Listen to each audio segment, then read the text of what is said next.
Okay, ngayon po ay pag-uusapan po natin ang Genesis chapter 4 up to 50. So, ano na po ito? Jethro, meaning to say, mabilisan na po ito. Ano po? Pinag-usapan natin yung first 3 chapter ng medyo ano siya, no? Mas focused dahil nga ang ating intention doon ay makita natin. Very foundational kasi yung first 3 chapter ng Genesis. Pero today, we're going to talk about yung buong pangyayari na sa buong Genesis. This is chapter 4 to 50. So medyo Jethro ito, mabilisan. But we are going to learn about faith, failure, and fulfillment of God's promises. So pananampalataya ng mga tao, yung kanilang mga pagkakamali at kasalanan, pero eventually yung pangako ng Panginoon na tinupad niya para sa mga sumasampalataya sa Kanya. So yan po ang ating paksain ngayong gabi. Ngayon, anong objective natin? Basically, we study this because we want everyone to have a biblical knowledge and spiritual insights.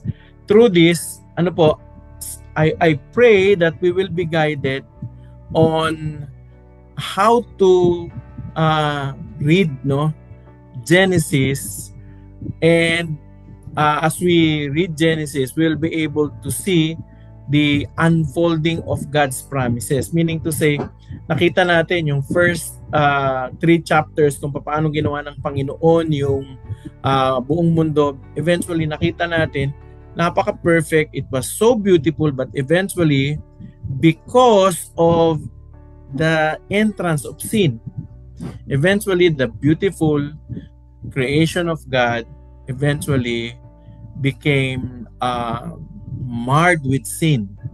Ano ibig sabihin niyan? Nadungisan ng kasalanan. And so therefore, the whole creation actually, especially man, needs redemption. And eventually, after the fall, God has provided a promise, or God has given us a promise that He is going to provide a Savior. So there is a promised Savior that's going to come. Yun po yung sinabi natin last time, yung tinatawag nating truth evangelium. Nakuha niyo? Okay. Ano nangyari doon? Okay. So, itong Genesis, that's okay. So, napag-usapan din natin nung unang-unang session pa lang natin, Genesis as the book of beginnings, parang ito yung outline niya, no? As we can see, the significance where God introduced Himself as the Creator, and eventually He made a covenant with Israel. So, ito yung kumbaga sa mabilisang pag-outline ng buong Genesis, ito yun. Creation, fall, flood, patriarchs. Yung patriarchs yan yung si Abraham, Isaac, and Jacob. And eventually, at the last chapters of Genesis, we will be able to see the life of Joseph. Nakuha nyo? By the way, ang patriarchs na sinasabi natin dito yung 3 lang, no? Si Abraham, Isaac, at Jacob. Bakit sila patriarchs? Sila kasi yung father of faith. And basically, these three persons, si Abraham, Isaac, and Jacob, sila yung nagkaroon ng I should say, face-to-face encounter with God. At sila yung kinausap talaga ng Panginoon at may promise sa kanila. Nagsimula yan kay Abraham, nagpatuloy kay Isaac at kay Jacob, and of course sa buong Israel. Pero basically yung 3 yon ang tinatawag nating patriarchs. Nakuha nyo? Pero very significant din ang buhay ni Joseph kasi naging kasangkapan siya para makalaya mula sa pagkakaalipin ang buong Israel nung napunta sila sa Egypt. Okay? Now, unahin muna natin sa outline yung 3, no? Let's review. Sa Genesis chapter 1, we were able to study the creation, right? Kung paano ginawa ng Panginoon. Sa Genesis chapter 2, mas detalyado kung paano ginawa ng Panginoon si Adam, then si Eve. At sa chapter 3, nakita natin, napag-aralan natin yung pagpasok ng kasalanan, yung pagbagsak ng tao dahil siya ay sumuway sa utos ng Panginoon. Ayan, chapter 3 yon.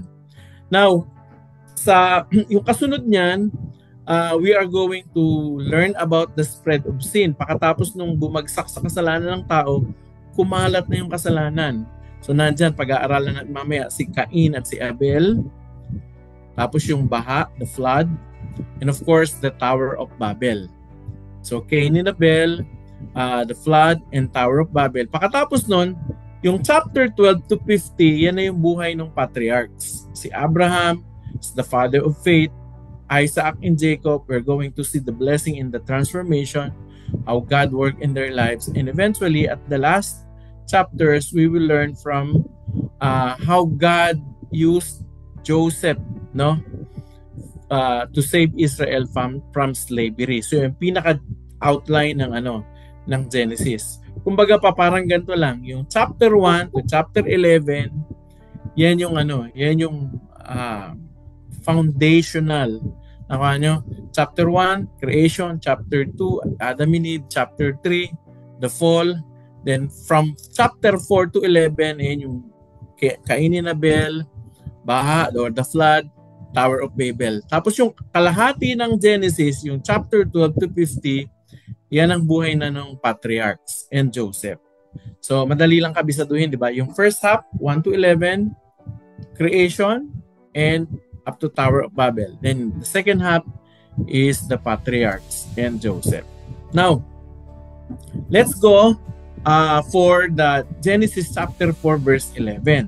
Ano ba ang nilalaman ng chapter 4 hanggang 11? Sorry, chapter 4 hanggang chapter 11. So basically, sa chapter na ito, makikita natin na ang kasalanan magmula nung pumasok kay Eva at Adan, kumalat na ito. Nag-spread na ito sa lahat ng tao. And because of the spread of sin, there really is a need for a savior. So basically, that's the overall theme.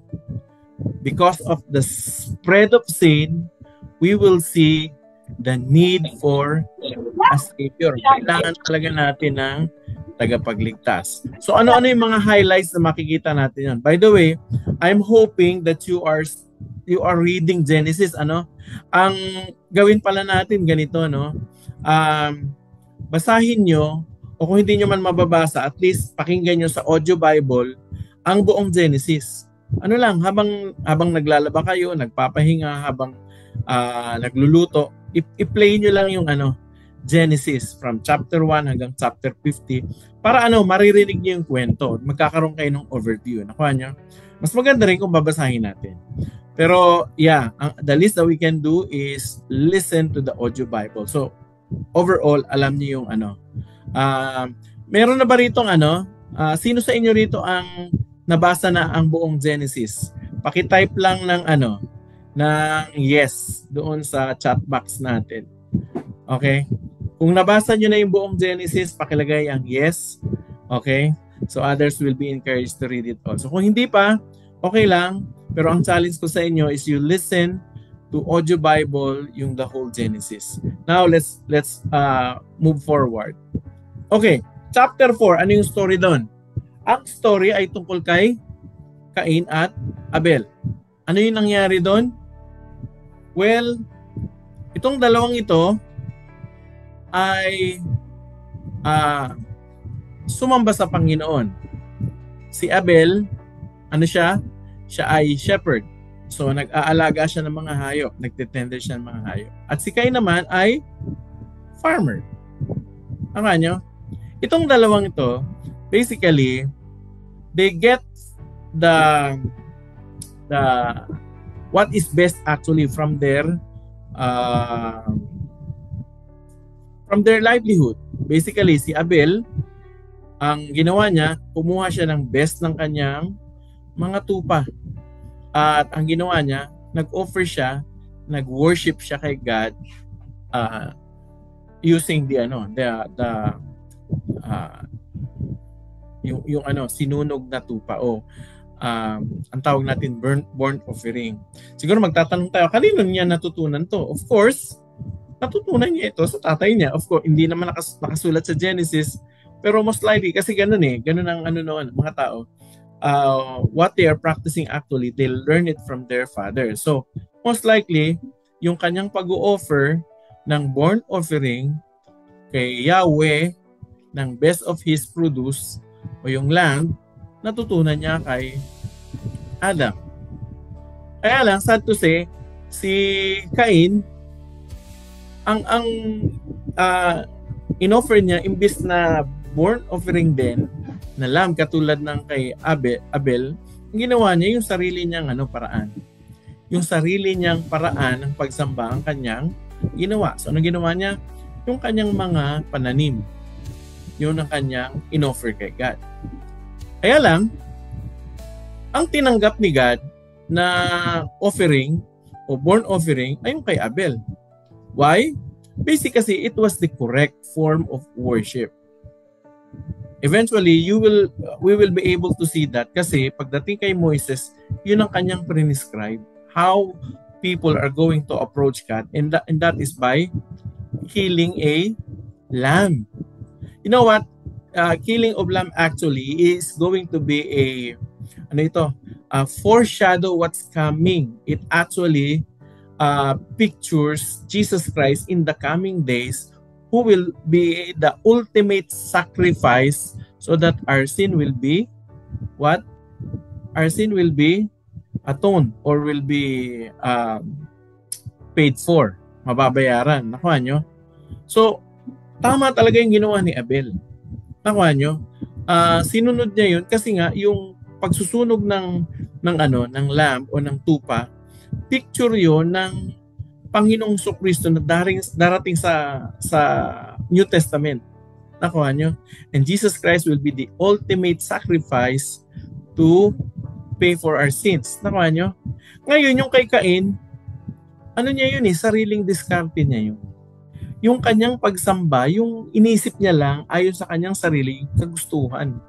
Nakita niya, at tingin ko itong maganda. Itong pinakamainam. And so therefore, ano nangyari?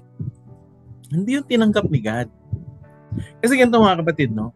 Kahit gaano pa tayo kagaling o katalino o sa tingin nyo parang ang ganda naman ng idea kong pag-worship kay God. Ang ganda naman ginagawa kong idea ng pag-serve. Pero if it is your idea, if it is not God's idea, it's not going to be acceptable to His sight. Meaning to say, hindi pwede na ang paraan ng pag-worship ay yung kagustuhan ko lang. Tama nyo? Si God kasi may sarili siyang paraan ng pag-worship. And that is what? At this time, sa time ni Cain at Abel, yung pag-o-offer ng lamb. Nakuha nyo? So what happened? Nung ma-discern ni Cain na hindi tinanggap ni God yung kanyang offering, ano nangyari? Nagagalit siya kay Nagalit siya kay Abel. Ngayon, alam nakakatuwa nito, sa kabila ng ganong pangyayari, kinausap pa rin ni God si Cain eh. At ang sabi niya kay Cain, eto, very significant itong verse na ito. Cain, bakit ganyan ang itsura mo? Tapos ito sinabi ni Cain, ni God kay Cain, sabi niya, mag-ingat ka doon sa nararamdaman mo kasi sabi niya, sin is crouching at your door. You must master it. You must overcome it or you must rule over it or else that's going to overcome you. Anong sinasabi ni God dito kay Cain? Cain, yung nararamdaman mong yan, hindi tama. Nakuha nyo? Parang ganito, if I'm going to paraphrase it, parang sinasabi ni God, alam mo kung sumunod ka lang doon sa kung anong tama, hindi sana ganyan ang nararamdaman mo. And normally, ganito yung emotion natin. Kapag tayo ay hindi talaga sumunod sa Panginoon, hindi tayo sumunod sa prescription, sa sinabi ni mismo ng Panginoon, we will feel bad. Why? Because what we did actually is not in accordance to God's will. Ngayon, itong sinasabi niya kay Cain. Cain, kung ginawa mo yung tama, di sana naramdaman mo yung tama. Naka niya? Kaya naman talaga pag ginawa natin yung tama, we will feel right. We will feel also good. But if you did something that is bad, eventually you will also feel bad. At ito yung sinasabi ni God kay Cain. You have to master that emotion. Bakit? Kasi ang kasalanan nasa pintuan mo yan. Parang tumutok-tok. Kapag hindi mo yan napagtagumpayan, ipa-paraphrase ko, parang yan ang kakain sa'yo. Tatalunin ka niya. So anong ginawa? Anong nangyari? Ganun nga nangyari. Hindi nakinig si Cain kay God. And so therefore, isang araw, niyaya niya yung kanyang kapatid. sa ilang at doon pinatay niya ang kapatid niya. Of course, ano nangyari nung pinatay niya? Nalaman ni God. Inausap siya ni God, sabi sa kanya ni God, ang dugo ng kapatid mo sa lupa ay sumisigaw ng katarungan. Alam niyo nangyari? Basahin niyo yung Genesis chapter 4. Pinarusahan si Cain. Nabanish siya. Actually, yung kanyang pagtatanim dapat, no? Yun ang kanyang kabuhayan. Eventually, naapektuhan din. At naging naging lagalag. Naging lagalag na tao sa buong mundo. Bakit? Kasi yung kauna-unahang tao na pumatay. Parang napansin ko yan sa mga yung mga taong nakapatay. Yung literal na nakapatay. Yung taong nakapatay, parang na sila, lagalag na sila. Hindi na maayos yung relationship sa mga tao, and so therefore kung saan-saan na sila napupunta, pero naghahanap sila ng kapayapaan. At ang kapayapaan, alam naman natin sa Panginoon lang matatagpuan. So, very significant ang verse na ito, no? Tayo rin mga kapatid, dapat anuin natin yan. Dapat tandaan natin yan. Ang kasalanan ay parang leon na tumutok-tok sa pintuan natin. Kailangan, sabi natin, but you must rule over it. Kailangan yung emosyon natin, kailangan mapagtagumpayan natin, or else magdudulot ito sa atin upang gumawa tayo ng kasalanan. Tayo, ano-ano ba yung mga emosyon na dumarating sa atin na kailangan nating i-master o i-rule over? You know what? Whatever emotions that you may have, pwedeng galit, inis, kung ano man ang emosyon na nasa inyo, kailangan mas mataas tayo doon. Kailangan mas mataas yung pag-iisip natin. Tayo dapat sa ating sarili ang nagmamanage niyan. Hindi yung emosyon ang nagmamanage sa atin. Tayo ang nagmamanage sa emosyon natin. Lalo na yung mga strong emotion katulad ng galit. Pero hindi lang galit ang strong emotion, pati ang pagkalungkot, pagkabalisa, at kung ano man. Pwede pala nating i-rule over yon. Or else, those emotions are going to overcome us. So that is Cain and Abel. Now, kasunod naman yan, right after that, you will read the story in Genesis chapter 6 to 9, yung story ng patungkol kay Noah. During this time, ang kwento, ang mga anak daw ng Diyos ay nagsipag-asawa dun sa mga anak ng tao. Well, may dalawang interpretation dito. Kung babasahin nyo, ganun ang pagkakasabi. Ang unang interpretation dito ay yung linya ng mga makadiyos. Kasi after ni Cain at Abel, si Seth, di ba? Yung linya ni Seth, yun yung mga makadiyos na tao, linya o lahi. Tapos, yung mga tao naman, yung lahi ng tao, meaning to say, hindi mga makadiyos, yung lahi ni Cain. Nakuha niya, eventually kasi nagkaroon din ng syudad si Cain. Dumabi din sila. Now, nagsipag-asawa daw yun. Yung mga makadiyos ay nagsipag-asawa doon sa mga hindi makadiyos.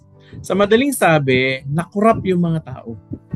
And so therefore, during this time, ang babasahin nyo ang chapter 6 to 9, ang mga tao na sobrang sama na. Sa sobrang sama, ang kanilang mga iniidolo na, yung mga, kung sino yung mga masasama, yun na yung mga ina-idol nila. Nakuha nyo, parang sa atin ngayon, kung sino yung bad boy, siya yung idol. Nakuha nyo, during the time of Noah, ganun nangyari. At ang mga tao ay hindi na tumatawag sa Panginoon. Nakuha nyo?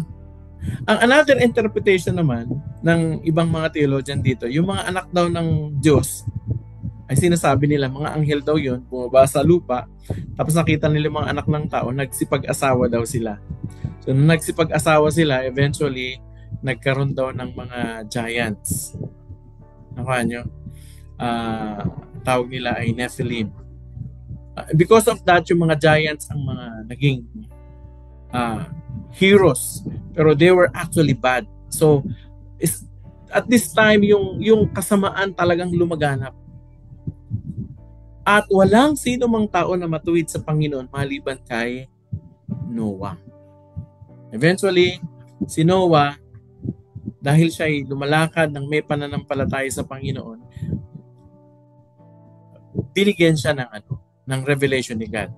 Actually, ito, Genesis 6:9, ito yung very significant that you will learn from Noah. Sabi dyan, Noah was a righteous man. Siya lang yung righteous man, matuwid, blameless. Wala kang maipipinta sa kanya among the people of his time. Bakit daw? Bakit siya righteous man tsaka blameless? The reason was because he walked faithfully with God. So among all the people during the time of Noah, millions na yan, ang dami na nila. Yung mga tao sobrang sama na at wala nang tumatawag sa Panginoon maliban sa isang tao. At sino yan? Si Noah.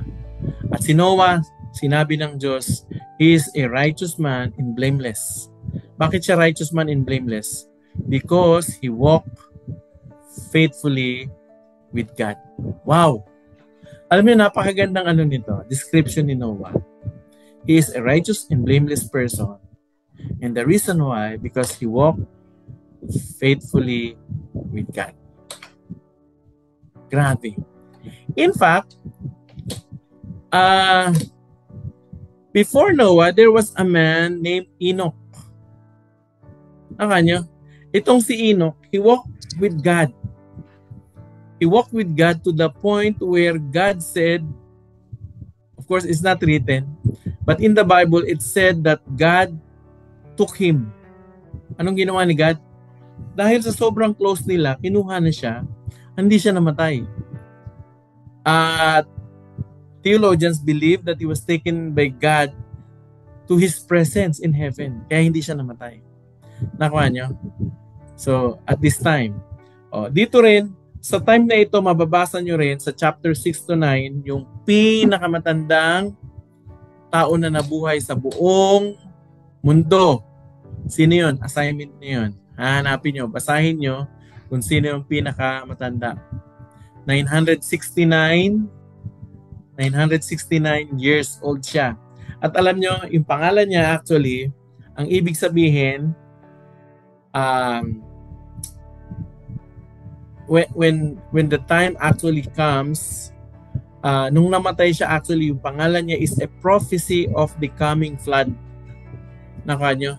Nung namatay yung taong yon, hindi ko sasabihin kasi nga assignment nyo, yung namatay siya ay eksakto na kung saan dumating yung flood. Nakuha niya? Ayan. Trivia, hanapin nyo. I want you to read it. Pero basically, chapter 6 to 9 is the story about the flood. Dito rin mapapansin nyo, nung winipe out ng Panginoon, pinaulan niya, 40 days and 40 nights, pinaulan niya. Nakuha niya. Yung ulan, saan ang galing yung tubig? Well, basically, dati ang mundo ay merong canopy, di ba? Sinabi natin sa chapter 1 ng Genesis, merong tubig sa alapaap at may tubig sa baba, di ba? Yung tubig na yun yung bumubuo sa palibot ng mundo. Ngayon, nung nagkaroon ng pagbaha, yun yung nabutas. Nakanya? Lahat ng tubig sa taas bumagsak, pero hindi lang yun, yung bukal, brooks, no, galing sa ilalim ng lupa, nag-burst out din yun. Kaya natakpan ang buong mundo. This is actually a universal flood. Hindi ito local flood lang. Yung local flood, yung halimbawa, dito lang sa Manila, nagkaroon ng baha. Hindi. Universal flood ito. At yung pinakamataas na bundok, we can say, Mount Everest, lumagpas pa doon yung tubig. And so therefore, lahat ng tao namatay maliban sa sa 4 na couple, no? Sino? Si Noah at ang kanyang asawa at yung asawa ng kanyang mga anak. Nakuha nyo? So, basically, 8 tao lang ang naligtas, and after that, from there, the new civilization was formed. So basically tayo, kumbaga tayo ngayon, galing na tayo, we can safely says that all of us came actually from Noah. We are sons of Noah. Ngayon, hindi ko lang alam kung alin sa tatlong doon, no? Nakuha nyo? Well, may mga studies na kung paano ito tiningnan. Okay, so yan. Well, after that, pagdating ng chapter 11, ayan. Chapter 11, dumami na uli ang tao. Nakuha nyo? By the way, sa chapter 6 to 9, nung lumabas yung rainbow, ang sabi ni God, magpakadami kayo. Kalatan ninyo ang buong lupa. Meaning to say, it was God's intention, it was God's purpose and will for all of the people to scatter around the world to manage His creation. Kaya lang, pagdating ng chapter 11, sa Genesis chapter 11, yung mga tao, nakahanap sila ng malawak na plains. Nakuha nyo? At ang sabi nila, nag-usap-usap sila. Sabi niya, huwag tayo mag-iwahiwalay. Ngayon, para hindi tayo magpangalap sa buong mundo, gumawa tayo ng mataas na tore, nakuha nyo, na kung saan, yun daw ang kanilang magiging parang monument. Well, according to study, itong tower na ito, which we call Tower of Babel, became the pride of every people. Nakuha nyo? Na they can say, ito, pwede nating sabihin na makakaabot tayo sa langit. Eventually, nakita ni God yun. Sabi ni God, naku, mukhang wala nang imposible sa kanila pag hindi sila nagka-hiwa-hiwalay. Pag nagkaisa sila, wala nang magiging imposible sa kanila. Ang kalooban nga ni God ay mag-scatter sila sa buong mundo. Sila naman, iba, hindi, huwag tayo magpangalat. Dito tayo. And so therefore, gawin natin ang tore na ito. So, anong ginawa ni God? Kinonfuse sila by what? Confusing their language. Eventually, God gave them different languages and so therefore, they were not able to understand each other. So Genesis chapter 11 verse 9 says, from there, the Lord scattered them over the face of the whole world. Why? Because it was the intention of God for them to be scattered around the world. Para nga yung mundo, buong mundo ay ma-manage. Nakuha nyo? Kaya lang, prideful, matigas ang ulo ng tao. Sabi, wag tayo panghalat, gawin natin to. And actually, Tower of Babel became their pride, but that was also their fall. So that was Tower of Babel. God confused their language. Nakuha nyo? Ini-imagine ko, nung ginagawa nila yung Tower of Babel, siguro pinapasa yung brick, no? Tagalog kunwari, no? Sinabi, eto na yung brick. Tapos biglang nagsalita, English. What? Tapos sa kabila naman, Chinese, Japanese, Koreans, nyo, Mexicans, Spaniards, kung ano-ano na. Germans. And so therefore, hindi na sila nagkaintindihan. So anong nangyari? Yung lahat na magkakaparehong lingwahe nagsama-sama at yung mga hindi nila kaparehong lingwahe dahil hindi sila nagkakaintindihan, iniwan na nila. So nagkanya-kanya silang lakad and so therefore nagpangalat na sila sa buong mundo. So that is Genesis chapter 11. So what are the insights that we can learn from chapter 4 to 11? Okay? So basically, I have 3 insights that you and I can ponder. Number 1, sin is not only individual but societal. Ano ibig sabihin nito? Ang kasalanan, hindi lang siya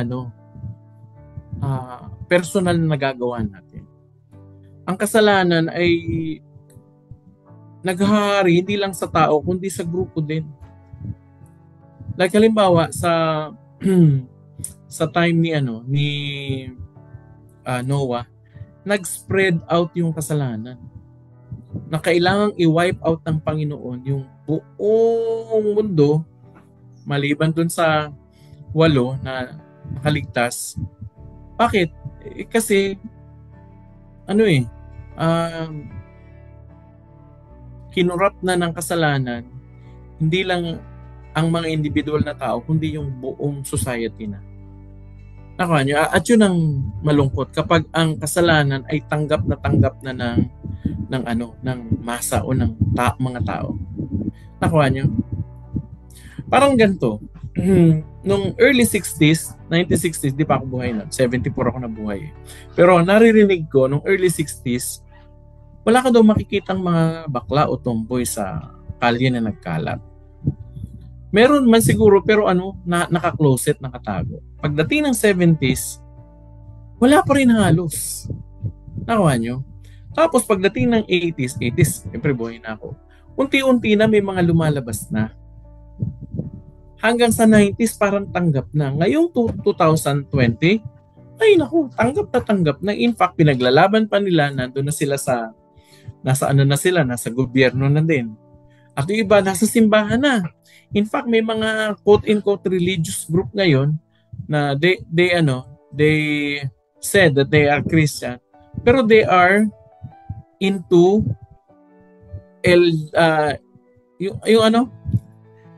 yung lesbian, di ba? Ano matawag yun? LGBTQ. Yan, tama. LGBTQ. Nakuha nyo? Ngayon, may mga plus pa yan. Ano ibig sabihin nito? Grabe yung kasalanan, nag-i-spread out hanggang sa yung dati na itinatago-tago ngayon, parang tanggap na. Pag ganyan, ang nangyayari sa isang sosyedad, tapos wala nang lumalaban sa kasalanan o wala nang nahihiya sa paggawa ng kasalanan, we are actually in the verge of destruction. Ganun yan. Ganun yung cycle.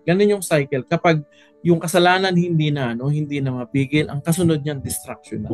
Because God will not allow sin to reign over people. Nakuha nyo?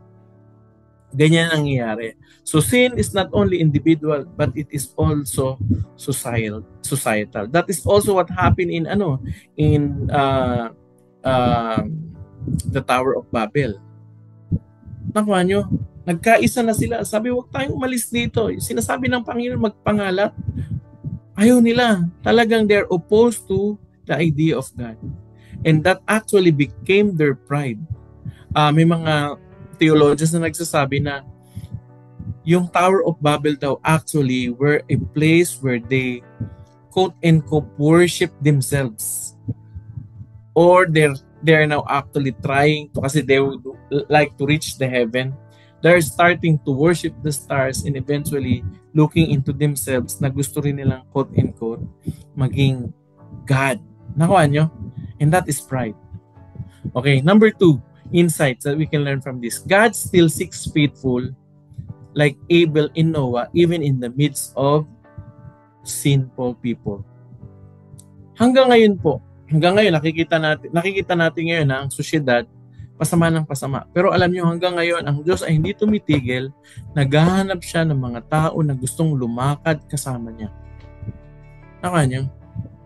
God still seeks the faithful like Abel and Noah. Ang tanong ko, may matatagpuan pa kaya siya sa atin ngayon? Ako, I want to be that person. With all of humility, I need God's mercy. But Lord, I want to be that person that you walk with. I want to walk with God, just like Noah. Number 3, we can learn, this is from the Tower of Babel. Pride and rebellion actually will scatter. Why? Because God's purpose will still prevail. Ano ibig sabihin yan? Yung masyadong ma-pride at directly opposing God. Nakuha nyo, yung may sinabi na nga si God sa'yo pero ayaw pa rin sundin, ino-oppose mo pa talaga. That is going to make you scatter. Pangangalatin ka ng Panginoon. Hindi ka pagtatagumpayin. Why? Because it is ultimately God's purpose that will prevail. So basically, those are the discipleship insights that you and I, marami pa tayong pwedeng matutunan, pero yun lang munang tatlo. Nakuha nyo? At ito yung first discussion natin. Okay? Ito. Yan po. Yung first 3 questions natin. Okay, ituloy po tayo. Praise God. I hope that you had a very nice discussion. Ano po? So tuloy po tayo. Now let's go to Genesis chapter 12 to 25. So basically, Genesis chapter 12 verse 25 was the story about Abraham. Nakuha nyo? Now, you have to understand, sa chapter 12, dito, nagsisimula ng i-focus yung story from general view kumbaga. Kasi sa chapter 1 ng Genesis hanggang chapter 11, ano yun yung kwento ng kabuuan di ba, ng mga nagsimula, yung pasimula ng buhay, pagkakasala, yung unang-unang pumatay, tapos yung baha, tapos yung Tower of Babel. Pero from that, nag-focus na ngayon sa isang pamilya actually, where God Himself made a covenant. When we say covenant, hindi lang ito basta tawag nito kasunduan o agreement. No? This is actually a deep agreement between God Himself, who had made actually covenant to a person named Abraham. Okay. Basically, si Abraham ay galing sa isang Gentile family.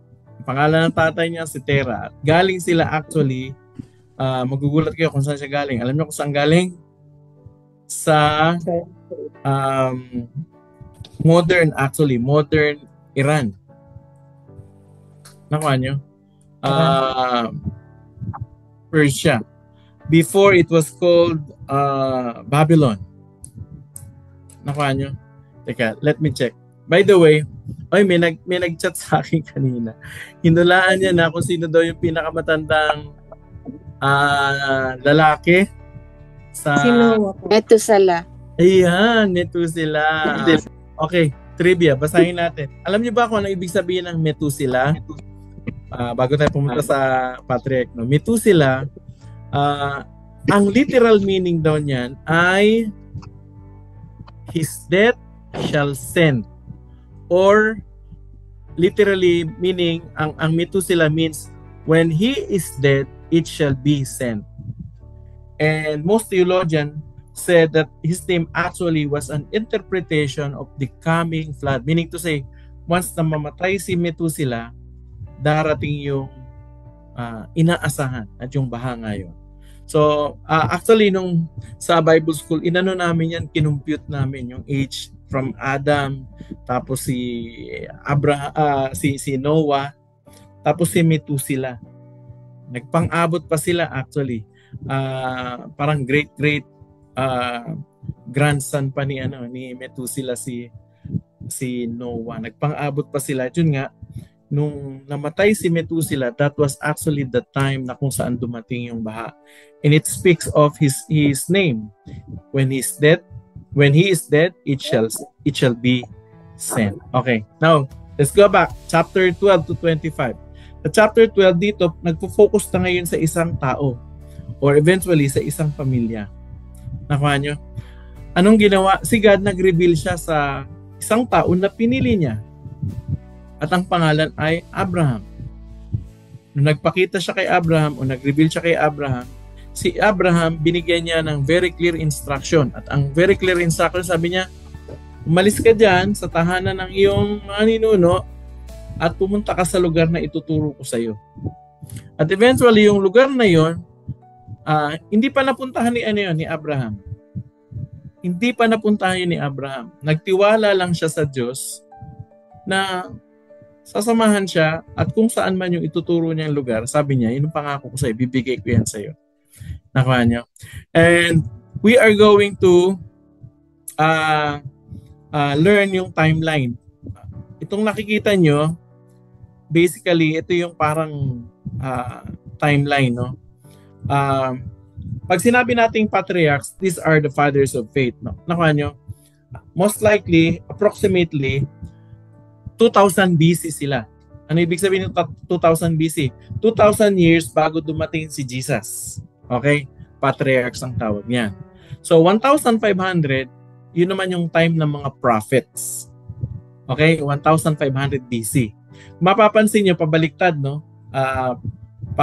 Papuntang zero. Kasi nga, ang pinaka-focal point natin, si Jesus. Nakuha nyo. So, 1,500 years before Jesus Christ, yun yung time ng mga prophets.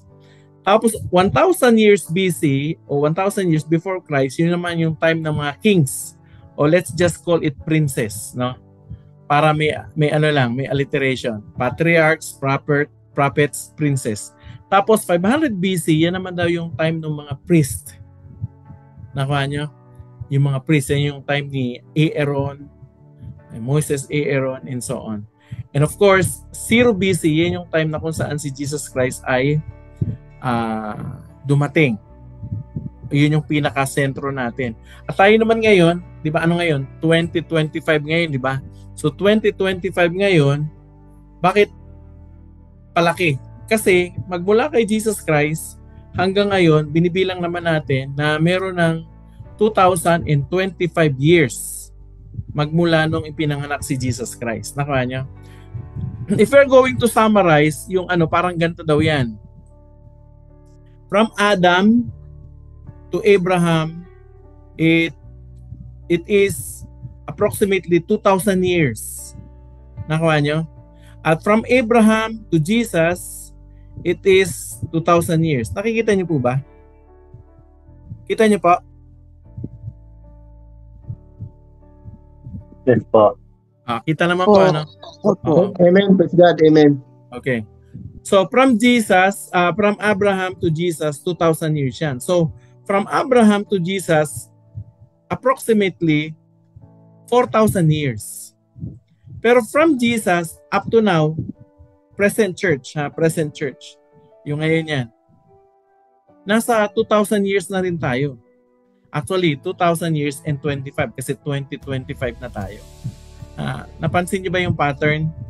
So, 2,000 years, tapos ngayon 2,000 years. Normally, sa Bible ganito. After nung 66 days, pagkatapos ng 6 days, pang 7th days is rest. Nakanya? Yung 60 days, o 60 years, after no 60 years, yung pang 70 years, actually Jubilee yun. Dito, kung titingnan nyo naman dito, ang significance naman nito, 2,000 years from Adam to Abraham to Jesus, 2,000. From here, no? From here to the present is 2,000. So, anong kasunod dito? Actually, ang kasunod dito is, pang 7,000 years na. So actually ngayon ang mga theologians, they are actually waiting at this moment. Itong generation natin ngayon, baka makita natin may kakaibang mangyayari. Some theologians would say most likely this generation. Hindi ko sinasabi kung walang nakakaalam ng panahon. Pero sabi nila malapit na yung 100 years reign of Jesus. And most likely anytime pwedeng mangyari ang rapture. Then after the rapture, 1,000 o yung tinatawag na millennium, most likely yun ang mangyayari. Anyway, so i-review natin. Ang timeline, yung patriarchs, ito during the time of Abraham, 2,000 years BC yan. Tuloy natin. Now, let's continue with the call of Abraham. Nung tinawag ni God si Abraham, pinili talaga ng Panginoon. God is the one who personally choose. Bakit? Dahil mabait ba si Abraham? Hindi.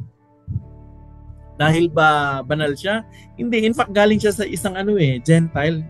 Mga sumasamba sila sa Diyos-Diyosan dati. Yung pamilya niya. Niya. Pero pinili ni God si Abraham. Ano yung credential niya? Ayon sa sariling kalooban ni God. Kasi sovereign siya. pwede siyang magdesisyon kung sino yung pwede piliin niya. Nakuha niyo? And God Himself was the man actually who initiated a covenant with Abraham.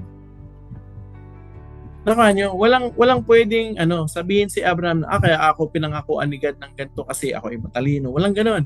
O kaya ako ay mabait, ako ay ganito, sikat. Walang ganoon. Ultimately, God's promise or God's decision to choose Abraham so that he can have a covenant ultimately was a decision from God. Sovereign decision ni God yun. At binigyan si Abraham ng pangako. Sa Genesis chapter 12, ito yung sabi niya. Verse 1. Ito yung sevenfold blessing. Sabi niya, I will make you into a great nation. I will bless you. I will make your name great and you will be a blessing. Ang ganda, no? Alam mo, gagawin kitang malaking bansa, hindi lang bansa, dakilang bansa. At hindi lang yan, pag ginawa kitang malaking bansa, pagpapalain kita. Tapos yung pangalan mo, magiging great. At hindi lang yan, you are going to be a blessing. Ano yung blessing dito? Hindi lang sa iilang tao, kundi magiging blessing sa buong mundo. How is that going to happen? Because eventually, you will see yung tagapagligtas magmumula sa linya, sa lahi ni Abraham.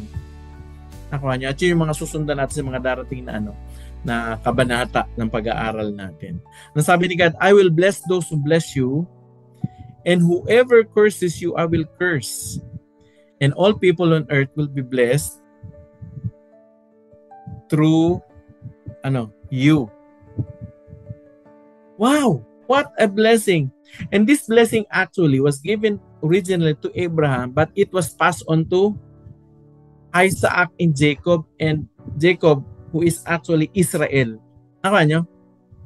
Anong pangako ni God? Sabi niya, pagpapalain kita, gagawin ang malaking bansa, pagpapalain kita. Sabi niya, at hindi lang yan, yung mga taong pagpapalain ka, this is a promise to Abraham, sabi niya, pagpapalain ko din sila.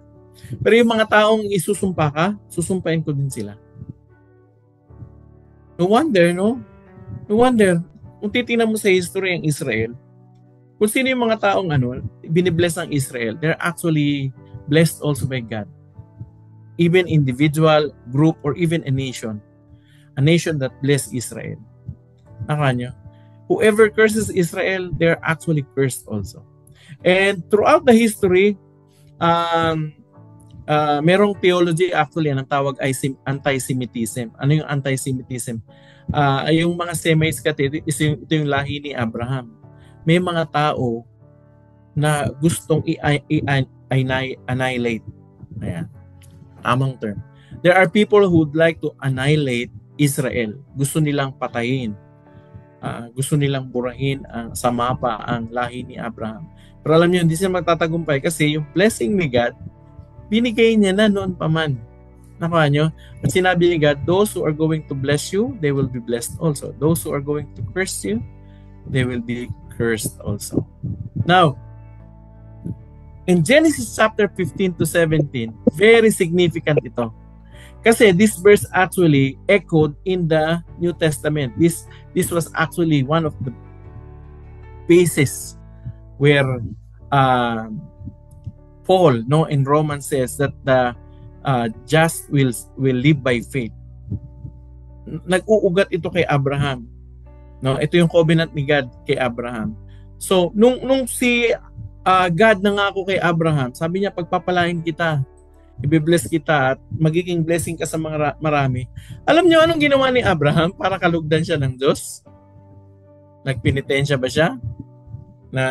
Meron ba siyang inoffer na kung ano? Wala. Actually, ang ginawa lang ni Abraham, he believed the Lord. Verse 6, Abraham believed the Lord. And because of his belief, his faith, he credited it to him as righteousness. Wow! Anong ginawa ni Abraham? Naniwala lang siya. Yung sinabi ni God, pinaniwalaan niya, tinanggap niya. Sabi niya, magiging blessing ka, magiging ama ka ng maraming tao, maraming lahi kikilalanin ka. Pinaniwalaan niya lang yun. Nangyari ba agad yun? Hindi nangyari. Basta pinaniniwalaan niya lang. Sinabi ni God dito. At dahil pinaniwalaan niya si God, Sabi ni God, matuwid tong taong to. Itong taong to na naniniwala sa aking salita, banal ito, matuwid. Meaning to say, ng banal kasi, ang banal separated ito. Kakaiba ang taong ito kasi naniwala siya sa sinabi ko. Alam niyo mga kapatid, that's the importance of us reading the Bible. Tama niyo? Bakit mahalaga na tayo ay nakikinig ng salita ng Diyos, nagbabasa ng salita ng Diyos, nag-aaral ng salita ng Diyos, nagme-memorize ng salita ng Diyos? Kasi yung salita ng Diyos, yun yung paniniwalaan natin. At yung pinaniniwalaan natin na salita ng Diyos, the moment na meron tayong pananampalataya, yung pananampalatayang yun ang tinitingnan ng Panginoon.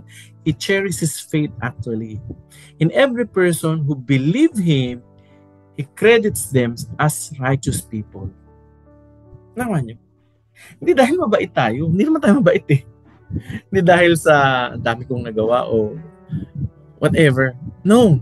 Wala tayong nagawang anuman. It is just because we believe Him to His promises. At ngayon, anong pinaniniwalaan natin na pangako niya? Yung pangako ng kanyang bugtong na anak. Ang sabi sa Bible, whosoever believes in Him, in Jesus Christ, shall not perish but have everlasting life. You know what?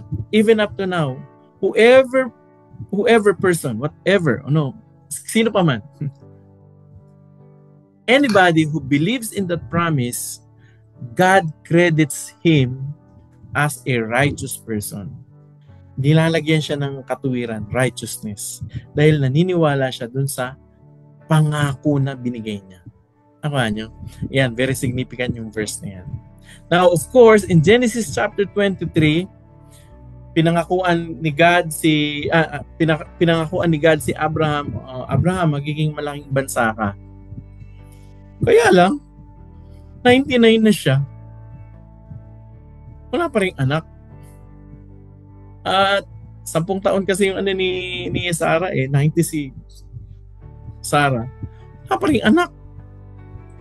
89.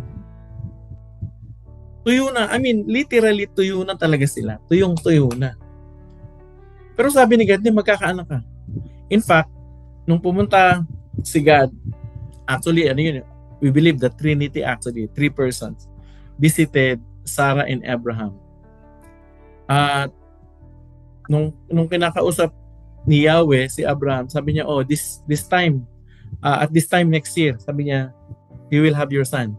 Narinig yun ni Sarah, natawa siya. Sabi niya, kung kailan pa ba naman ako matanda, tsaka pa ba naman ako maghahanap ng ganong pleasure? Kung kailan ba naman ako tuyon-tuyo na, tsaka ako magpapasuso ng bata. Parang ganyan sinabi ni Sarah, natawa talaga siya. Tapos dinaninig ka, bakit natawa si Sarah nung sinabi ko magkakaanak siya? Nagkunwari pa si Sasa, ay hindi po ako tumatawa. Pero actually tumawa talaga siya. Pero God tolerated that, no?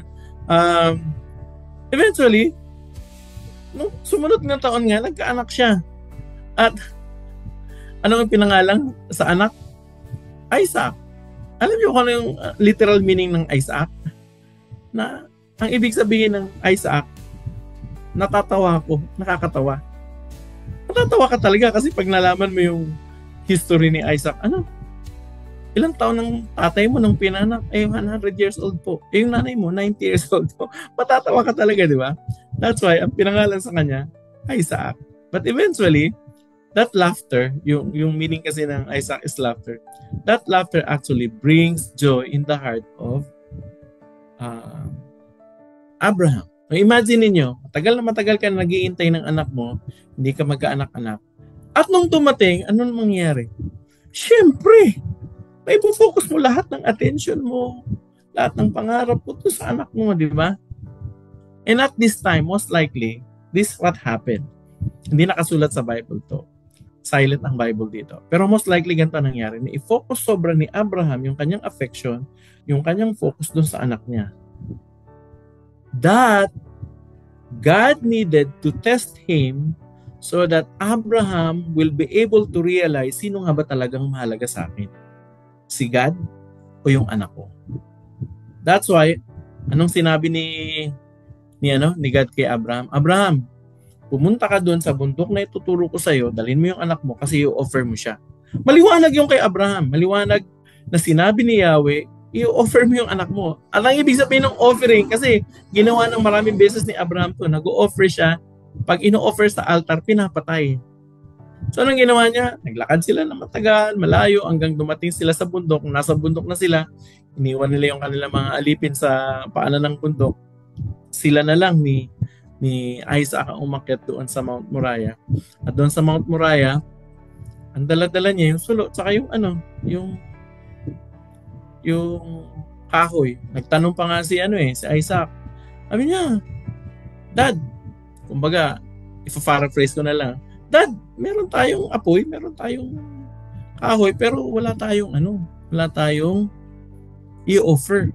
Pero sa isip-isip at loob-loob ni Abraham, alam niya kung sino yung offer niya, si Isaac. Pero alam niyo sagot ni Abraham ganito, hayaan mo anak, the Lord will provide. Nakuha niyo? Si God magbibigay sa atin ng i-offer. Ganun ang sabi niya, grabe punong-puno ng pananampalataya. So ano na nangyari? Nung nandun na siya, isipin niyo ha, inihanda ni Abraham yung altar, tinalian sa kamay, yung anak niya, nilatad yung mga kahoy, at tinakpan na yung mata para patayin siya kasi yung offer. Pero grabe, at this point in time, wala man lang kaimik-imik, wala man lang karekla-reklamo si Isaac. He was very obedient to follow his dad. He trusted actually his dad even to the point of death. Nakuha nyo, hindi siya nagduda na gagawin ako ng masama ng tatay. Talagang sumunod siya. This was actually a picture of Jesus. Nakuha nyo? Parang dito pa lang pinapakita na there will be somebody in the future who is going to follow the Father in heaven. So si Isaac dito is quote-unquote the type of Jesus in the coming days. Nakuha nyo? And eventually, nung tatarakan na ng punyal si Isaac, anong sabi? So Abraham, tinawag ni God si Abraham. Sabi niya, Abraham, napatunayan na. Wag mong saktan. Do not lay hands on your son. Sabi niya, nakita na ni God yung katapatan. Nakuha nyo? And eventually, paglingon na gano'n ni Abraham, nakita niya may isang tupa na yung sungay ay sumabit sa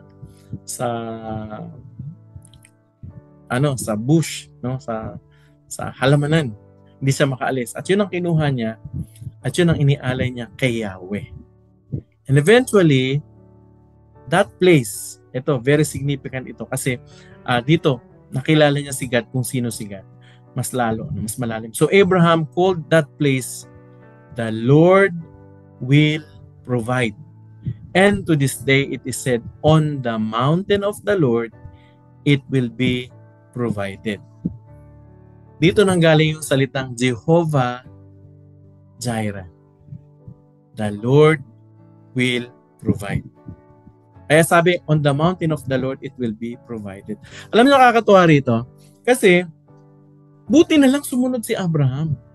Kasi ang sabi ni God, ituturo ko sa iyo yung mountain. Yung mountain na ituturo ko sa iyo, doon mo i-offer si Isaac. Nakuha niyo? Imagine niyo, ilang araw na sila naglalakad. Paano kung halimbawa, hindi nakapag-intay si Abraham, nainip na siya. Sabi niya, bakit pa tayo pupunta sa malayo? Dito na lang, i-offer ko na sa iyo si Isaac. Nakuha niyo? So, most likely, kung hindi niya sinunod yung tinuturo ni God na mountain, most likely napunta siya sa ibang mountain. So ano nangyari? Patay si Isaac. Kasi walang kordero, di ba? I mean, walang tupang makikita. Kaya nga, very significant tong word na ito . On the mountain of the Lord. Saan daw? Doon sa mountain na itinuturo ni God. Ano daw? It will be provided.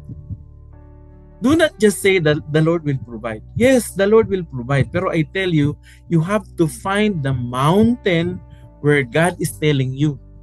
Because in that mountain, He is going to provide. Amen ba? Amen. Okay. Now, discipleship insights. What can we learn from this story? Number 1, we can learn that faith often involves waiting and testing. Ako, ang pananampalataya, kasama dyan yung pag-iintay. Yung pag pinangako sa ng Panginoon, paniwalaan mo. Pero it also involves waiting. Maghihintay ka. And sometimes testing. Or I should say, hindi lang sometimes, most of the times. Ang tanong ito, bakit ba tayo tinitest ni God? Bakit tayo sinusubukan? Para malaman niya kung tapat tayo? Of course, alam niya na kung magiging tapat tayo o hindi kasi all-knowing siya, di ba? Di ba? Bakit niya pa rin tayo tinitest? Tinitest niya tayo, alam niya kung bakit? Para tayo mismo ma-realize natin na kanino ba yung allegiance natin? Na kanino ba yung faithfulness natin? Doon sa mga bagay-bagay na umaagaw sa ating atensyon o kay God talaga na nagbibigay ng mga bagay na yun? Alam niyo, may mga panahon na tatanggalan talaga tayo ng yung mga bagay na minsan umaagaw sa atin, yung mga bagay na parang binigyan na natin ng pagpapahalaga to the point na nakalimutan natin si God. Pwedeng pwedeng tao. Sobrang mahal mong tao. Tatanggalin ni God para malaman, teka, sino ba talagang focus mo? O kaya, minsan, business. Kaya, tingnan natin kung magiging tapat ka pa rin pag wala ka ng business o whatever. Pwedeng pera, bahay, ari-arian. Nakuha nyo, pwedeng career. Or pwede minsan, yung reputation. God will take everything so that you will see, teka, sino nga ba talagang pinapahalagahan mo? O kanino ka ba talaga nakasandig? Minsan kasi doon tayo nakaasa yung kapag mahusay tayo, may pera na tayo, magaling tayo, may negosyo tayo, meron tayong sinasandigan ba? Nakuha nyo? Kaya nga sa mga bansa na mayayaman, ang hirap mag-evangelize. Kausap ko yung may kaibigan ako tsaka si Joanne, kasama namin sa D group ngayon o sa small group. German sila. Sa Germany, ang hirap daw mag-share ng gospel. Kahit din daw sa Japan, may kausap din akong Christian sa Japan, nagpunta dito sa Pilipinas para sumama sa missions. Nagkikwentuhan kami. Ito, pareho, Japan tsaka Germany, mayayaman na bansa. Pareho nagsasabi sila na ang hirap na mag-evangelize doon. Alam na kung bakit? Ang sabi nila, kasi ganito, ang mga tao daw doon, nandun na sa kanilang lahat. At dahil nasa kanila ng lahat, parang hindi na nila kailangan ng Diyos. Nakan yun. Minsan ganun ang feeling natin eh. Kaya kailangan minsan tanggalin ni God yung mga inaasahan natin para makita kanino ko ba talaga umaasa. Number 2, God calls leaders to trust Him beyond what is visible. You know what? When God calls you, He wants you to trust Him even though there are things that you do not see. Nakanyo, pinangako ng Panginoon, hindi pa nakita ni Abraham yun eh. Saan ako dadalhin ito? Hindi niya alam, hindi pa nga siya nakarating sa Kanaan eh. Pero still, he believed what God told him. Magkakaroon ko ng anak? 90 na nga ako eh, 100 na eh. Di ba? 90 si Sarah, 100. Paano kayo magkakaanak? Pero kasi, faith is believing what is not visible. Even though things are not visible, you still believe it. That's called faith. Number 3, God's covenant requires obedience and surrender. Ito matindi. Kung tayo talaga ay merong pakikipagniig sa Panginoon, I tell you, it requires obedience and surrender. If you really want to become a true follower of Jesus, you have to surrender yourself. You have to obey Him completely. Salvation is free, but I tell you, being a disciple of Jesus requires total obedience and surrender. Nakuha niyo? So those are our discipleship insights. Now, let's continue. 26 to 36. Ito naman kay Isaac and Jacob. Well, Isaac and Jacob actually was a story about blessing and transformation. Si Isaac, nito silent type na tao. While si Jacob naman, anong tawag nito? Witty o tawag nito? Ano ba sa Tagalog na yung tuso. No, tuso. Hindi pala maintain, matuso. Tuso siya. Tuso siyang tao. So, ano nangyari? Si Isaac actually, ikwento ito eh. pareho siya, tinularan niya yung, yung tatay niya nung nagkaroon ng famine from Canaan. Bumalik sila sa Egypt. Nakanyo? Nasa Egypt na sila. Pareho, tinularan niya rin yung tatay niya. Yung tatay niya, ginawa, para hindi siya mapahamak, sabi niya sa asawa niya kay Sarah, sabihin mo na magkapatid tayo, magkapatid lang tayo. Hindi tayo mag-asawa. Well, totoo naman, half-brother niya si Abraham. Pero hindi lang yun, mag-asawa talaga sila. So anong ginawa? Kinuha tuloy nung king during that time, si Sarah. Ganon din actually yung ginawa ni Isaac. Sinundan niya lang. Siguro kasi yun ang nakita niya, no? Nakita niya na ginawa ng tatay niya. And you know what? It tells about us being a father. Be very careful of what you actually model with your children. Because most likely, they're going to follow what you are modeling them. Nakanyo? Now, ito naman nangyari. During the time of Jacob, si Isaac,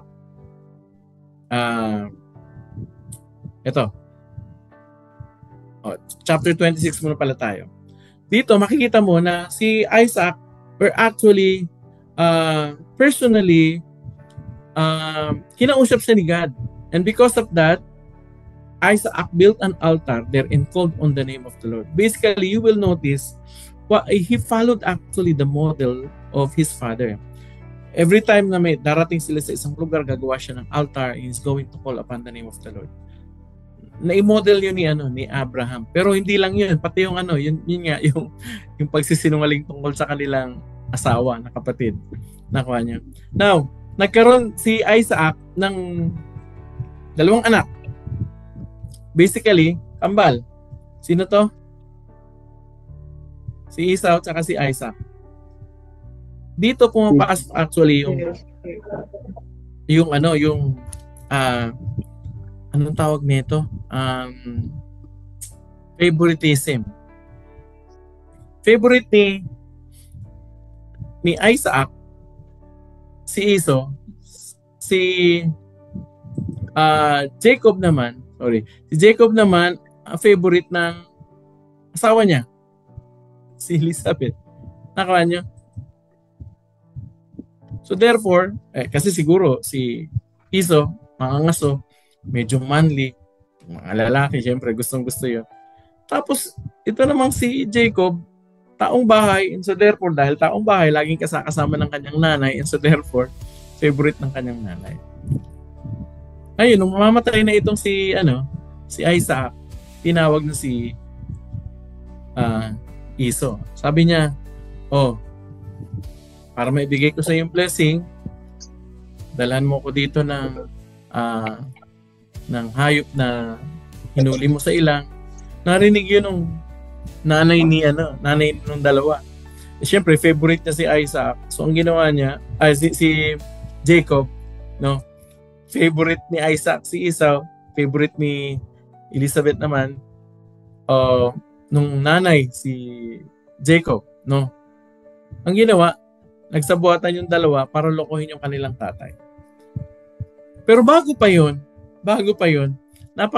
napakatuso itong si Jacob. Yung kapatid niya, inagawan niya ng birthright. Paano niya inagawan? Nung tinaon niya na gutom yung kanyang kapatid, nagluto siya ng sabihin na natin, kumbaga, kasi actually beans yan, no?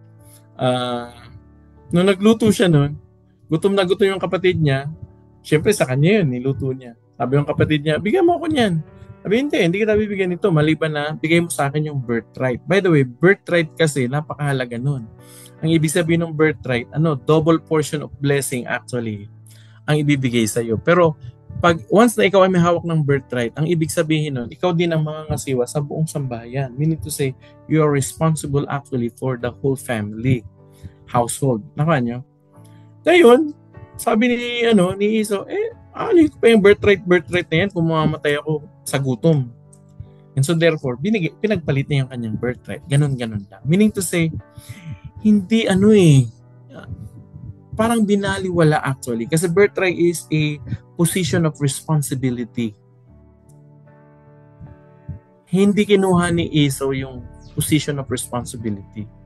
But Jacob was very persistent actually to take it. And so therefore, he won. Ganun din ang nangyari na kuha niya yung blessing ng kanyang tatay. Etong sabi ni Esau after that, nung malaman niya na i-bless na, ibigay ang blessing kay Jacob. Sabi niya, isn't he rightly named Jacob? Kasi ang Jacob ang ibig sabihin, manloloko eh. Di ba tama lang yung pangalan niya, manloloko? Sabi niya, this is the second time he has taken advantage of me. Nag-take advantage ba si Jacob sa kanya? Of course. Pero kasi pinabayaan niya rin. Binigay niya lang kasi ng basta-basta yung responsibility na dapat ay nasa kanya. So, he took my birthright, yung sabi, and now, he's taken my blessing. Nakuha niya, he's taken my blessing. Ayun, nakuha ni Jacob yung blessing niya. Of course, anong nangyari? Pinaalis siya ng nanay niya kasi gusto niyang patayin ni Esau. Pinatira doon sa kapatid ng nanay niya, si Laban. Tapos doon, nagkaroon siya ng asawa. Doon, niloko din siya ni Laban, yung kanyang tito. Ang ginawa, imbis na ipakasa kanya yung gustong-gusto niyang babae, yung panganay ang unang pinakasal o binigay sa kanya nung gabi. Tapos eventually, pinaglingkod siya na mas mahabang panahon para doon sa dalawa. Nakuha niyo? Pero in chapter 32, dito, ito yung pabalik na actually si Jacob. Nung pauwi na siya, gusto niya makipagkasundo, lumaki na yung kanyang pamilya, dumami na yung kanyang mga ari-arian.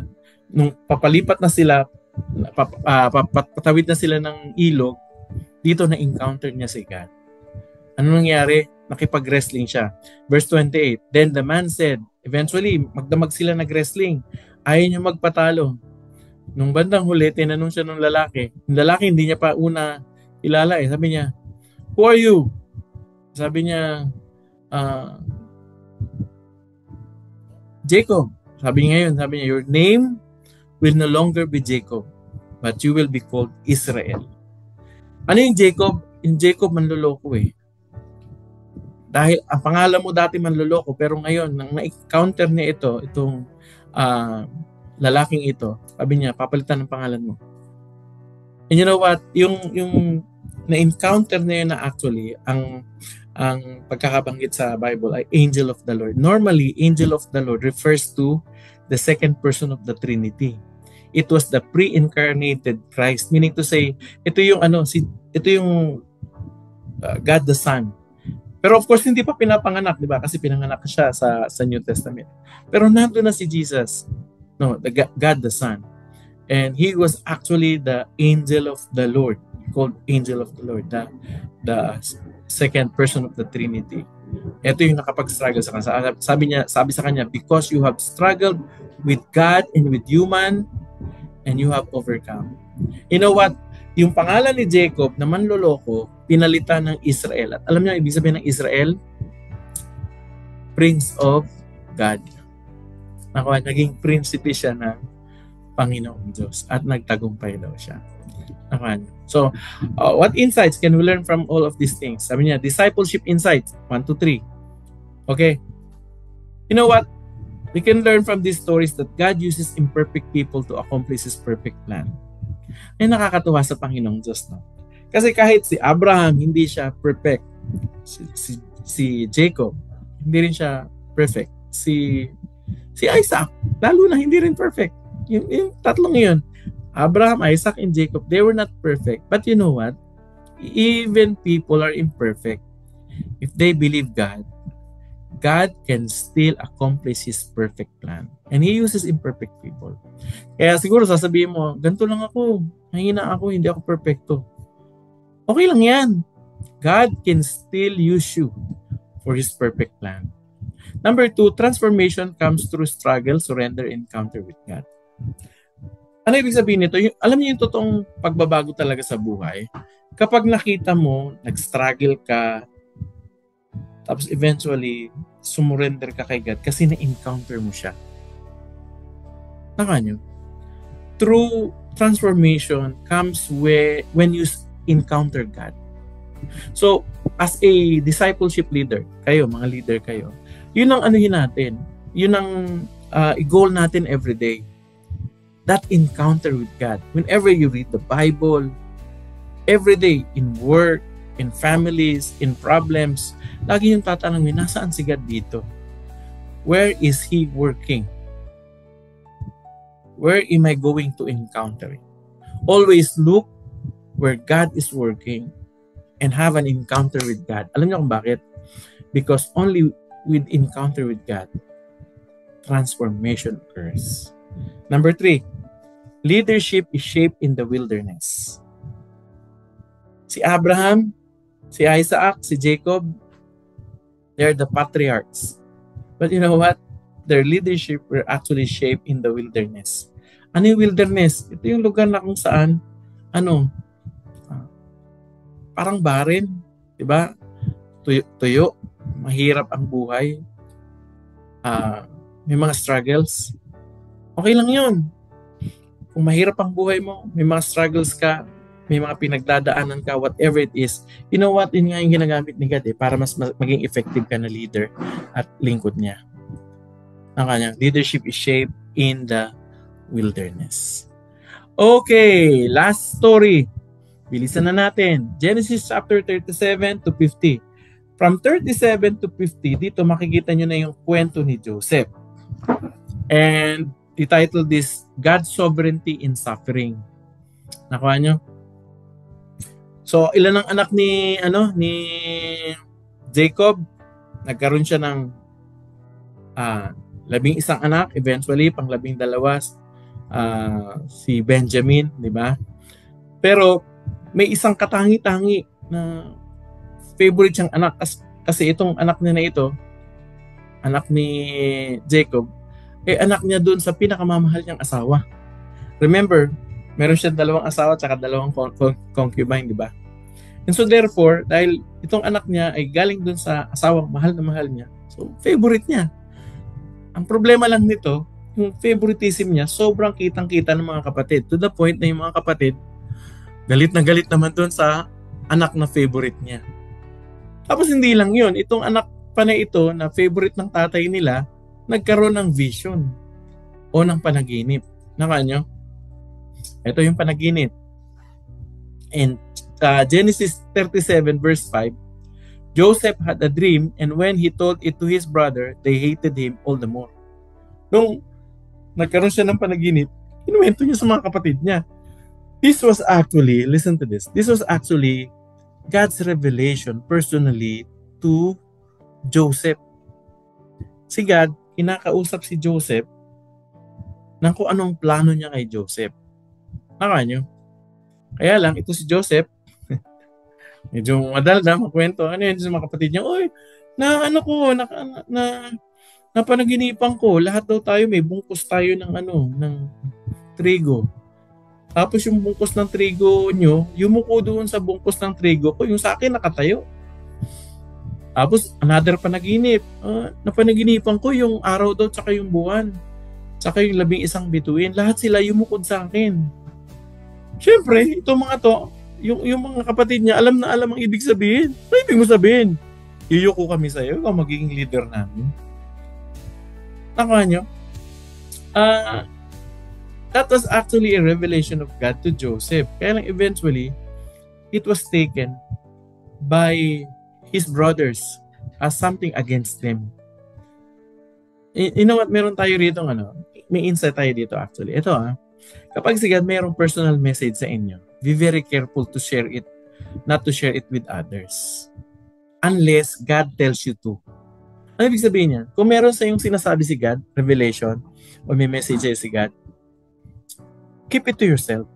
Unless sinabi ni God na, o share mo sa iba. Ano kung bakit? Kasi minsan, yung revelation na yon is actually His message to you.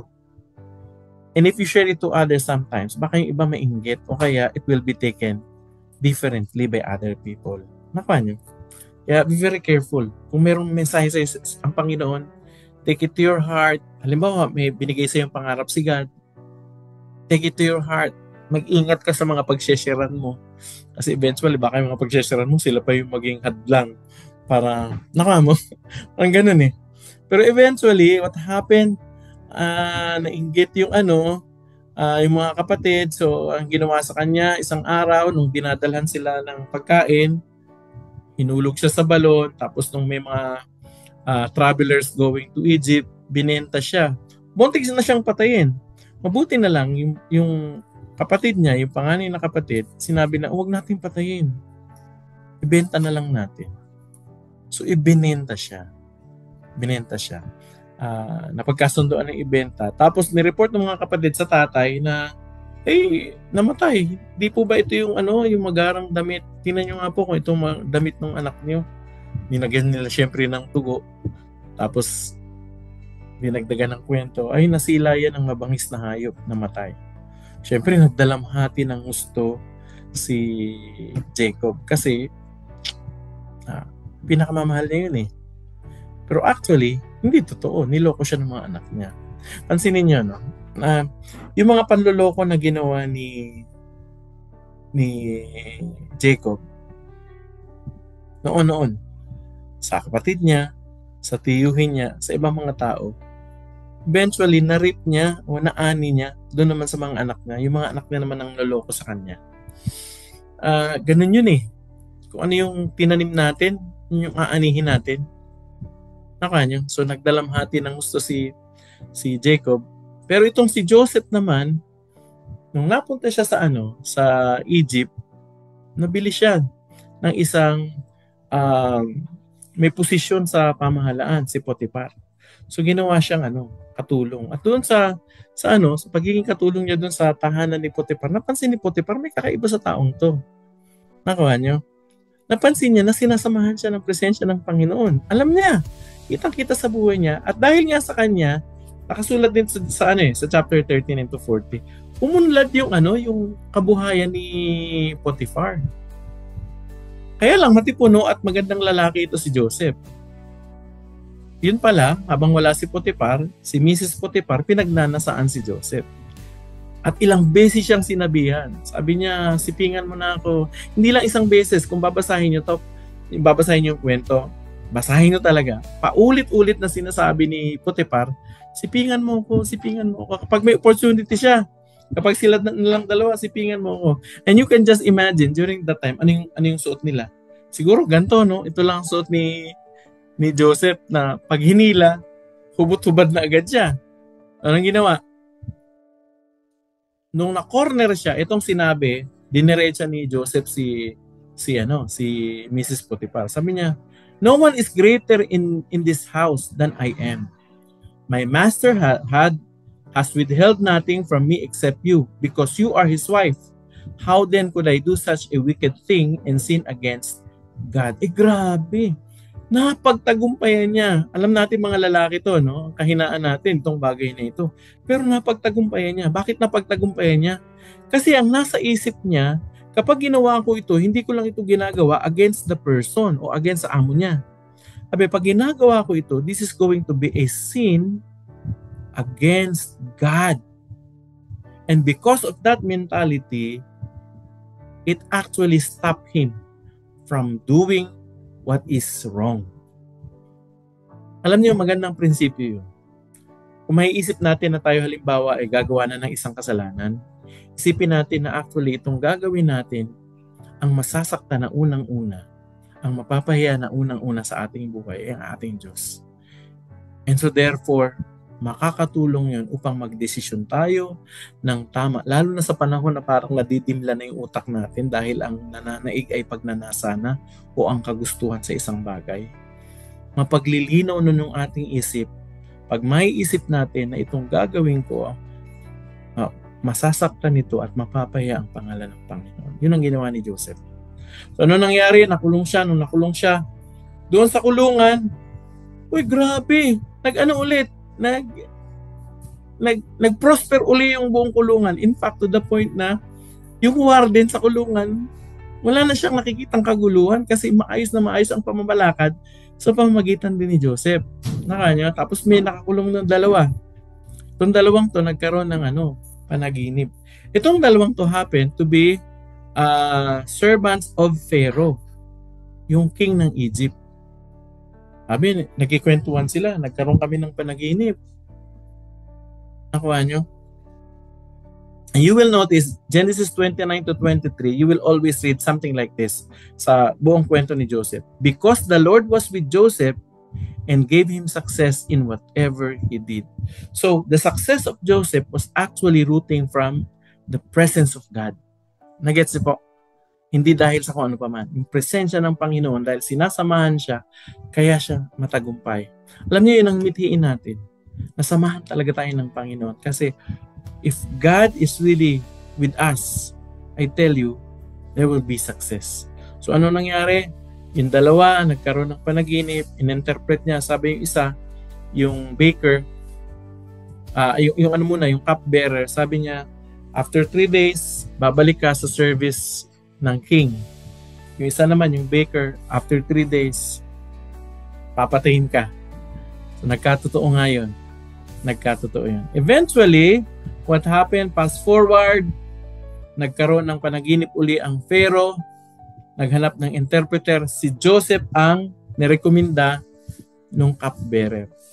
And sure enough, he was able to interpret the dream of Pharaoh. 7 years magkakaroon ng extreme abundance, but it will be followed by extreme famine. So dapat maghanda tayo. Nagbigay din siya ng mga panukala para makapaghanda. Sabi nung Pharaoh, sino pang hahanapin natin manguna? Ikaw na, kasi ikaw ang binigyan ni God ng wisdom.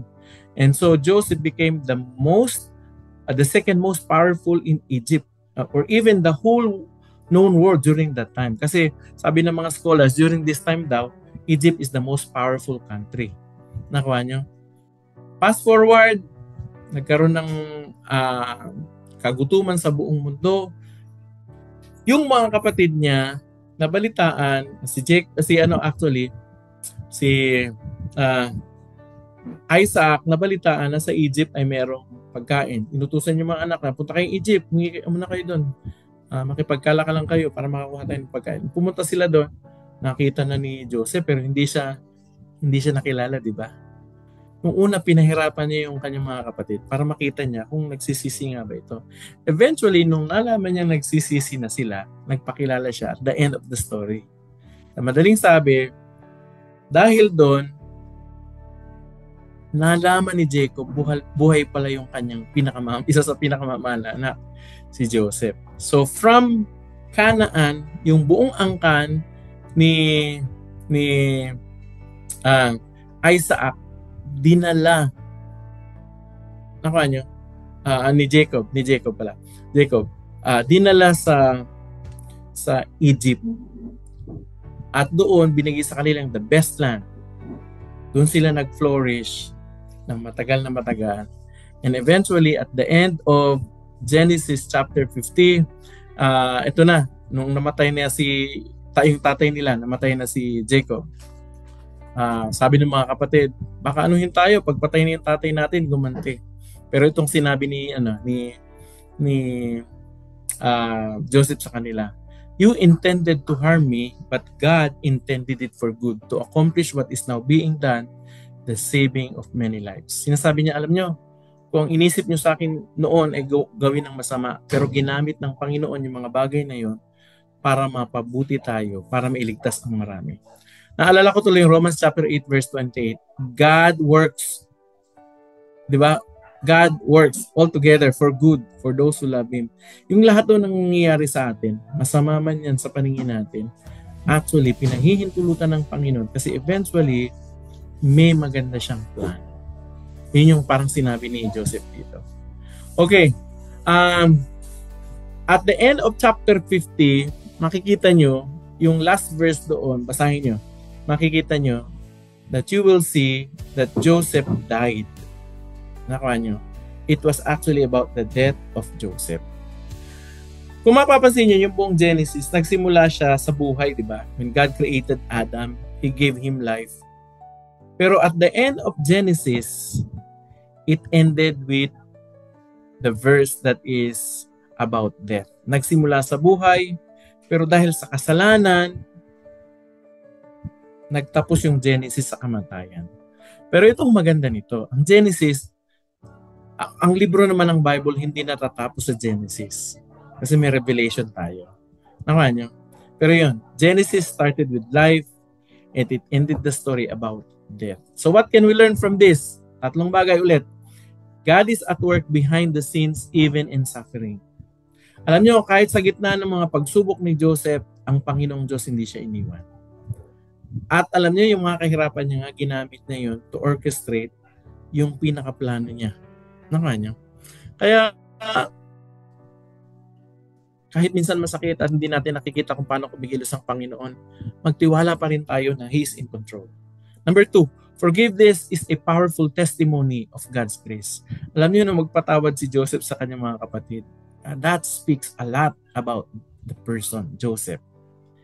It is a testimony of God's grace. Bakit? Kasi nakita niya, bakit siya nakapagpatawad? Kasi, sabi niya, yung in-interpret na lahat, pinahintulutan ng Diyos yun. Bakit? Kasi para mapabuti tayo. Kaya okay na yun. Ano? Grabe. Pag susumahin mo yung biyaya ng Panginoon, mas makikita mo yung grace ni God, mas madali talaga magpatawad. Number 3, what people intend for evil, God uses it for good.